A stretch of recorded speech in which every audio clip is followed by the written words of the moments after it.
အတွေးနဲ့ပတ်သက်လာလို့ရှိရင်မြတ်စွာဘုရားကမတွေးနေတဲ့ဒီအတွေးသုံးမျိုးကိုသွားမတွေးနဲ့တွေးလို့ရှိရင်လူဖြစ်ကြိုးမနှက်ဖြစ်လိမ့်မယ်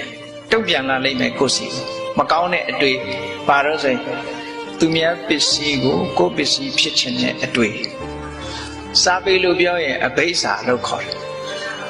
အဘိဆိုတာသူများပစ္စည်းကိုဇာစိတ်ကူးတာရခြင်းနဲ့စိတ်နဲ့စိတ်ကူးတာနော်သူများပစ္စည်းကိုကိုယ်ပိုင်ဆိုင်ခြင်းနဲ့ဆိုတဲ့အတွေးဟာ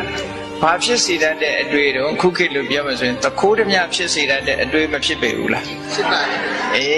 အဲ့ဒီအတွေးဟာအန္တရာယ်ရှိတဲ့အတွေးအကုသိုလ်အတွေးမနောကံမနောဒုစရိုက်လို့ခေါ်တယ်တဲ့အဲ့ဒီအတွေးမျိုးတွေးတဲ့ပုဂ္ဂိုလ်ရဲ့တုံ့ပြန်ချက်ဟာလာလေမကောင်းတာပဲလာမယ်အကောင်းမလာဘူးဟုတ်ကဲ့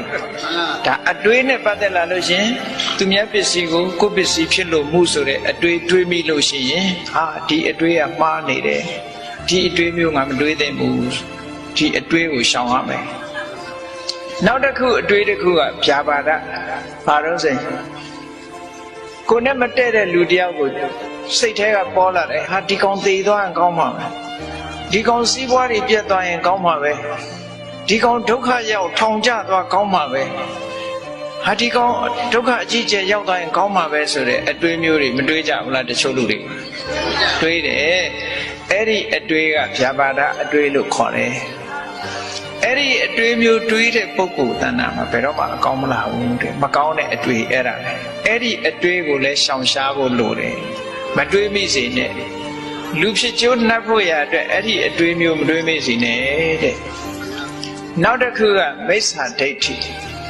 မိစ္ဆာဒိဋ္ဌိဆိုတာခုနပြောတဲ့အကြံမျိုးအမြင်မျိုးမရှိဘူးကိုလှုပ်တာကိုနဲ့ဆိုင်တယ်လို့မရှိဘူးအေးတချို့ကတွေးကြတယ်ကောင်းတာလှုပ်လဲကောင်းတာမဖြစ်ပါဘူးကွာမကောင်းတာလှုပ်လဲကောင်းတာတွေဖြစ်နေမကောင်းတဲ့ကောင်တွေကြီးပွားနေတာလည်းရှိတာပဲကောင်းတဲ့ကောင်တွေဆိုပြီးတော့ကံကိုမျက်စိလဲပြီးတော့မကောင်းတာလှုပ်လို့ကြီးပွားတယ်လို့ထင်နေတာမဟုတ်ဘူးသူတစ်ချိန်လုံးကကောင်းခဲ့တာတွေကိုသူခံစားနေရတာမကောင်းတာလှုပ်ပြီးဒီဘဝကြီးပွားနေလို့ရှိရင်တစ်ချိန်လုံးကကောင်းတာတွေရဲ့အကျိုးကိုသူခံစားနေရတယ်လို့ဒီလိုတွေ့ရဟုတ်ကဲ့ကိုကအခုမှကောင်းတာတွေလှုပ်တာဥပမာခုမှပဲကိုကတရေပင်စိုက်တာတရေသီးစားပါမလားစားပါဘူးကောင်းတာကိုကမှခုမှလှုပ်တာကိုကအတိတ်ကဘလောက်မကောင်းတာတွေလှုပ်ခဲ့မှမသိပဲနဲ့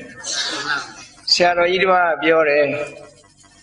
ကျောင်းမှာတခိုးခိုးခံရတဲ့ခါဆရာတော်ကြီးကဘာပြောဟေးတိတ်နေကြတယ်မပြောကြနဲ့တဲ့တို့အတိတ်ကဒီမကောင်းတာတွေပေါ်ကုန်နေတယ်